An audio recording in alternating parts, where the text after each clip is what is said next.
Hello everyone, welcome to my Shara Academy channel. আজকে আমি আপনাদেরকে আরেকটি লিড জেনারেশনের প্রজেক্ট করে দেখাবো। সো আজকে যারা প্রথমবার আমার চ্যানেলে এসেছেন তাদেরকে আমি বলতে চাই যে আমার চ্যানেলে আমি আপনাদেরকে বিভিন্ন ক্লায়েন্ট হান্টিং এর প্লেলিস্ট করে বিভিন্ন ভিডিওতে বিভিন্ন কিভাবে ক্লায়েন্ট আপনারা হান্টিং করবেন সেরকম দেখিয়েছি। তারপর টিপস অ্যান্ড ট্রিক্স, আমার অনেক হিডেন টিপস অ্যান্ড ট্রিক্স আছে। আমার প্রজেক্ট রিলেটেড যে ভিডিওগুলো আছে সেখানে আমি বিভিন্ন রিকোয়ারমেন্ট সম্পূর্ণ ভিডিও আপনাদেরকে দেখিয়েছি প্রজেক্ট করে। সো আপনারা যদি আমার চ্যানেলটিকে সাবস্ক্রাইব করেন এরকম নিত্য নতুন আরো অনেক ভিডিও দেখতে পাবেন। পাশাপাশি এই ভিডিওগুলো যদি আপনারা দেখেন তাহলে আপনারা অনেক কিছু জানতে পারবেন। ঠিক আছে, সো চলুন আজকে ভিডিওটা আমরা শুরু করি। চলুন আমরা রিকোয়ারমেন্টে চলে আসি। এই যে দেখুন এখানে কি বলছে যে I need US for high schools from various states in the US to market my SaaS. এটা বোঝার দরকার নেই, মানে শেষের টুকু আর কি। সো ওনার কি লাগবে, বিভিন্ন স্টেট থেকে বিভিন্ন স্টেটে যে হাই স্কুলগুলো আছে সেই হাই স্কুলের যে ইমেইলগুলো আছে সেই ইমেইলগুলো সে কালেক্ট করতে বলতেছে। তো পুরো ইউএস থেকে আমাদের করতে হবে, সম্পূর্ণ ইউএস এর বিভিন্ন স্টেট থেকে। আর বাজেট হচ্ছে $30। সো আপনারা যারা লিড জেনারেশনের কাজ জানেন তাদের জন্য তো মনে হয় কাজটা সহজই হবে। সো আপনারা একটা কাজ করতে পারেন, আপনারা এটা দেখে এখন আপনারা আপনাদের প্র্যাকটিস ফাইলটা তৈরি করে ফেলতে পারেন। কিন্তু যারা আজকে প্রথমবার ভিডিওটি দেখছেন, প্রথমবার কাজ শিখছেন, তাদের জন্য তো আমি পুরো ভিডিওটা করে দেখাচ্ছি। আপনারা আমার সাথে সাথে আপনাদের প্র্যাকটিস ফাইলটা তৈরি করুন, ঠিক আছে? সো এই জন্য কি করবো, এই জন্য হচ্ছে আমরা গুগলে চলে আসবো। গুগলে এসে লিখবো, আগে আমরা একটু জেনে আসি যে আমাদের ইউএসএ কি কি স্টেট আছে। All states name of USA, এটা আমাদের প্রথমে জানার দরকার। ক্যালিফোর্নিয়া, আচ্ছা আমাদের অনেকগুলো স্টেট আছে, আমরা একটা একটা করে সবগুলোতে ঢুকবো। তো প্রথমে আগে ক্যালিফোর্নিয়া দেখি, যেহেতু ক্যালিফোর্নিয়াকে আমরা প্রথমবার পেয়েছি। তো high schools of California, high schools name of California. তো আমরা একটু দেখি নিচে গিয়ে, এই যে বিভিন্ন হাই স্কুলের নেম আমাদেরকে দিয়ে দিয়েছে। সো আমাদের জন্য সুবিধা হবে যদি আমরা ম্যাপস থেকে কালেক্ট করতে যাই। সো আমরা ম্যাপস থেকে চলে যাই, ম্যাপস থেকে আমাদের জন্য ইজি হবে, তাহলে 1 বাই 1 করে আমরা কালেক্ট করতে পারবো। তো এখন হচ্ছে গিয়ে আপনারা যেটা করতে পারেন, এখানে ইনস্ট্যান্ট ডাটা স্ক্র্যাপার নামক একটি এক্সটেনশন আছে। আমি আমার ডাটা এন্ট্রি প্রজেক্ট যে প্লেলিস্ট আছে সেখানে আমি আপনাদেরকে দেখিয়েছি, চাইলে আপনারা সেখান থেকে দেখে আরো ভালো মতো এটা সম্পর্কে জানতে পারবেন। সো এখানে আমি জাস্ট কি করবো, একটা ক্লিক দিব। ক্লিক দেওয়ার পরে একটু দেখি ওরা কি কালেক্ট করতে পেরেছে। আচ্ছা, এই পেজ থেকে ওরা কালেক্ট করতে পারতেছে না। দ্যাট মিনস এখান থেকে আমাদের ম্যানুয়ালি নিতে হবে। যদি নিতে পারে তাহলে তো আমরা নিতেই পারতাম। তখন কি হতো, শুধু নেম গুলো পেতাম, আমরা ইমেল অবশ্যই পেতাম না। আমাদের ইমেল 1 বাই 1 করেই কালেক্ট করতে হতো, বাট নেম গুলো আমরা একবারে পেয়ে যেতাম। তো এখন আমাদের 1 বাই 1 করেই নিতে হবে। সো এখন আমরা এটাতে প্রবেশ করি। এটাতে প্রবেশ করার পর যেটা করব, আমরা আমাদের এখানে কখনো ইমেলটা থাকবে না। আমরা কি করব, এটার ওয়েবসাইটে প্রবেশ করব। সো ওয়েবসাইটে গিয়ে আমরা আমাদের ইমেলটা দেখার চেষ্টা করবো যে কোথায় ইমেলটা আছে। আচ্ছা, একটা জিনিস দেখবেন, আমি এখানে হচ্ছে আরেকটা এক্সটেনশন আছে, এই যে ইমেল এক্সট্রাক্টর। এই ইমেল এক্সট্রাক্টরটাও নিয়ে আমি আমার ডাটা এন্ট্রি প্রজেক্ট নামক প্লেলিস্টে দেখিয়েছি। সো এটা যদি আপনারা আপনাদের গুগল ক্রোমের সাথে ইনক্লুড করে নেন, যেটা হবে মানে আপনারা যখন কোনো ওয়েবসাইটে প্রবেশ করবেন, সেই ওয়েবসাইটে যদি কোনো ইমেল অ্যাড্রেস থাকে, ওর সাথে সাথে সেই ইমেল অ্যাড্রেসটাকে এক্সট্রাক্ট করে ফেলে। বুঝতে পেরেছেন? তো ও এই পেজে কোনো ইমেল অ্যাড্রেস পায়নি, তাই এখানে 0 দেখাচ্ছে। ও যদি অন্য কোনো পেজ থেকে কালেক্ট করতে পারতো তাহলে ঠিকই আমাদেরকে দেখাতে পারতো। সাপোজ আমি একটু ফ্যাকাল্টিতে যাই, দেখি ফ্যাকাল্টি যে মেম্বার আছে তাদের কোনো ইমেল অ্যাড্রেস আছে কিনা। ফ্যাকাল্টিতে কোনো ইমেল অ্যাড্রেস দেয়া নেই। আচ্ছা, এখানে অ্যাবাউট আস অপশন, আচ্ছা এই যে অ্যাবাউট অপশন আছে, দেখি অ্যাবাউট অপশনে, অ্যাবাউট অপশন থেকে তাদেরকে একটু কালেক্ট করার চেষ্টা করি। নেটটা হঠাৎ করে তো ডিস্টার্ব করতেছে কেন?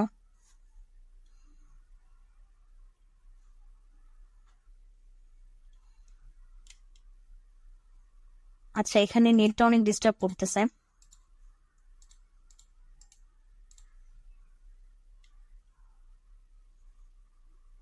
এখান থেকে আমরা একটু ফেসবুকে যাই। ফেসবুকে অনেক সময় ইমেল অ্যাড্রেস থেকে থাকে, তখন আমাদের পক্ষে মানে আমরা যদি ওয়েবসাইট থেকে না পাই তখন আমরা ফেসবুক থেকে নিতে পারবো। ফেসবুকে আমাদের কোনো ইমেল অ্যাড্রেস দেয় নাই। এখানে আমাদের কোনো অ্যাবাউট অপশনে আমরা কোনো কিছু পাচ্ছি না। দ্যাট মিনস, আচ্ছা ইউটিউবে গিয়ে দেখি। ইউটিউবে অনেক সময় ইমেল অ্যাড্রেস থাকে, আমরা জানি, অ্যাবাউট সেকশনে থেকে থাকে। সো অ্যাবাউট সেকশনে যাই।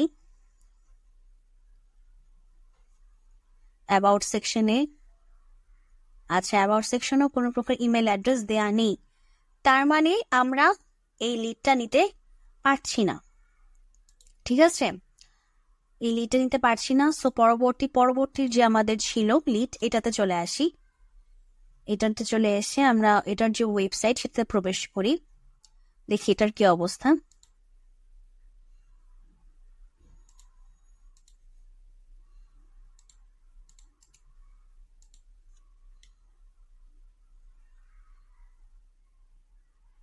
এটা প্রজেক্টটা আমার না, তাই আমি মানে এক্সেল ফাইলটা তৈরি করছি না, আমি জাস্ট আপনাদেরকে দেখাচ্ছি যে কিভাবে আপনারা সার্চ করবেন এবং খুঁজবেন।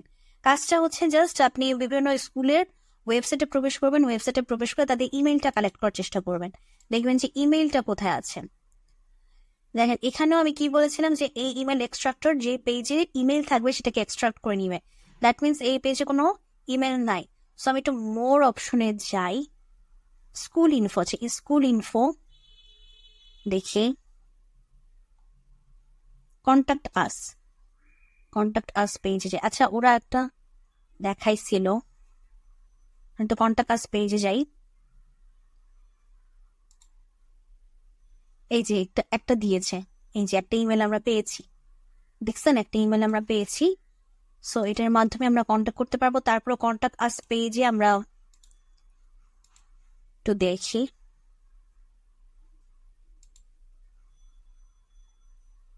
আচ্ছা এই ওয়েবসাইট গুলো অনেক স্লো, যেটা বুঝতে পারলাম, মানে প্রতিটা ওয়েবসাইটের একটা ওয়েবসাইট স্পিড থাকে, বুঝতে পেরেছেন? যারা হচ্ছে ওয়েবসাইট অডিট নিয়ে কাজ করে বা ওয়েবসাইটের স্পিড অপটিমাইজেশন নিয়ে কাজ করে, তারা বিষয়টা খুব ভালো করে জানে যে এটা আসলে নেটের সমস্যার জন্য হচ্ছে না, ওয়েবসাইটগুলোর স্পিড গুলোই খুবই কম, এই কারণে সমস্যাটা হচ্ছে। কারণ আমি একটু আগে কাজ করেছিলাম অন্য কাজ, সেটা খুব ফাস্ট হয়েছিল, বাট এটা ওয়েবসাইট স্পিডের জন্য এই ঝামেলাটা দেখাচ্ছে। আচ্ছা স্কুল ইনফো, আচ্ছা এটা যেটা করবেন আপনারা এই যে নামটা নিবেন ক্যালিফোর্নিয়া হাই স্কুল, আর এটার হচ্ছে আপনারা ওই যে এই ইমেল অ্যাড্রেসটা দিয়ে দিবেন, মানে কন্ট্যাক্ট করবে এই ইমেল অ্যাড্রেসের মাধ্যমে। মানে জাস্ট একটা এক্সেল ফাইলে স্কুল নেমটা দিবেন, একটা ফিল্ডে রাখবেন নেম, আর একটা ফিল্ডে। তো এভাবে একটা এক্সেল ফাইল খুলে এই যে নেম ইমেল ঘর তৈরি করবেন, ঘর তৈরি করে তারপর যেটা করবেন এই যে স্কুল নেমটা কপি করবেন, কপি করে যেখানে রেখে দিবেন। আর হচ্ছে গিয়ে ওই যে ইমেল অ্যাড্রেসটা এক্সট্রাক্ট হয়েছে এই জায়গায়, এইটা কপি করে নিয়ে যাবেন, কপি করে এখানে রেখে দিবেন, ইমেলের জায়গায় রেখে দিবেন। ঠিক আছে, সো কিভাবে আমি বললাম যে ইমেল এক্সট্রাক্টর সম্পর্কে যদি আপনাদের জানতে হয়, আপনারা যে ডাটা এন্ট্রি প্রজেক্ট নাম প্লেলিস্টে চলে যাবেন, ওখানে আমি অনেক প্রজেক্টে দেখিয়েছি। সো আপনারাও যদি প্রজেক্টগুলো দেখেন তাহলে এটা সম্পর্কে ভালো করে জেনে যাবেন, তখন আর কষ্ট হবে না বুঝতে। যদি এই প্রজেক্ট দেখে আপনাদের কোনো কনফিউশন থাকে তাহলে ওই প্রজেক্ট নাম প্লেলিস্টে চলে যাবে। ঠিক আছে, সো এরপর হচ্ছে এটাতে প্রবেশ করেছিলাম, দেখেন অলরেডি আমাকে 4টা এক্সট্রাক্ট করে দিয়েছে। সো দ্যাট মিনস আমি এইখানে 4টাই নিতে পারি অথবা যে কোনো একটা নিতে পারি। এখানে এই যে ডিরেক্টর একজন আছেন, উনারটা নিতে পারি, ডিরেক্টর যিনি উনারটা নিতে পারি। ঠিক আছে, সো উনারটা যদি আমি কপি করে নিয়ে যাই, কপি করে এখানে আমি বসিয়ে দিই। ঠিক আছে, অথবা আপনি 4টাও নিতে পারেন।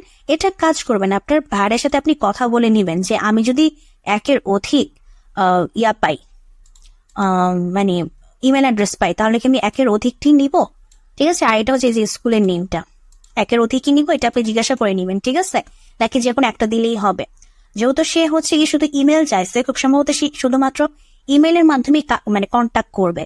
ওকে, সো যেহেতু সে ইমেলের মাধ্যমে কন্ট্যাক্ট করবে, যদি সেখানে মাল্টিপল ইমেলের অপশন থাকে তাহলে আমরা কেন দিব না? মানে এটা আপনি তখন সে যদি নাও করে, সাপোজ মনে করেন বাইরে আপনাকে না করলো যে না দরকার নেই তুমি একটা করেই দাও, তখন আপনি নিজে থেকে জিনিসটা বলবেন যে দেখো তুমি যেহেতু শুধুমাত্র ইমেলের মাধ্যমে কন্ট্যাক্ট করবা, সো ইমেলের মাধ্যমে কন্ট্যাক্ট করলে এমনও তো হইতে পারে যে মানে যে একটা ইমেল আমি দিচ্ছি সেটা মানে যে ব্যক্তি সেই ব্যক্তি তোমার সাথে কন্ট্যাক্ট নাও করতে পারে। সো আমি তোমাকে মাল্টিপল অপশন থাকলে আমি তোমাকে মাল্টিপল ইমেলই দিচ্ছি, তারপর তুমি দেখো যে আসলে মানে যেই ইমেলটা বেসিক্যালি তোমার সাথে কন্ট্যাক্ট করে, ঠিক আছে, এভাবে বুঝিয়ে তাকে আপনি বাকিগুলো প্রোভাইড করবেন, এতে করে বায়ার খুশি হয়। বুঝতে পেরেছেন? আপনি যখন নিজে থেকে কোনো কিছু প্রোভাইড করতে চাবেন, অবশ্যই সেটা আবার আপনি দেখবেন যে আপনার বাজেট মোতাবেক যেন ঠিক থাকে। লাইক এমন কিছু আবার আপনি প্রোভাইড করতে যাবেন না যেটা আপনার বাজেটকে পার করে ফেলে, এক্সটেন্ড করে ফেলে, ঠিক আছে? এমন কোনো কিছু প্রোভাইড করতে যাবেন না। আপনার বাজেটের আন্ডারে আপনি তাকে এক্সট্রা সার্ভিস দেওয়ার জন্য বলবেন, আপনি নিজে থেকেই বলবেন যে আমি তোমাকে এটা প্রোভাইড করব। ওকে, তো এইভাবে হচ্ছে আপনার ইমেল এবং ইমেল মানে নেম এবং ইমেল গুলো কালেক্ট করবেন, কালেক্ট করে আপনি মানে আপনার বায়ারকে আপনি প্রোভাইড করবেন। আর এটাই হচ্ছে কাজটা খুবই সহজ, আর বাজেট হচ্ছে $30। তো আপনারা আই থিঙ্ক আপনারা কাজটা করতে পারবেন। সো যদি আজকে ভিডিওটি ভালো লেগে থাকে অবশ্যই ভিডিওটিতে লাইক দিবেন, আমার চ্যানেলটিকে সাবস্ক্রাইব করবেন, আর আপনারা ভালো থাকবেন, সুস্থ থাকবেন।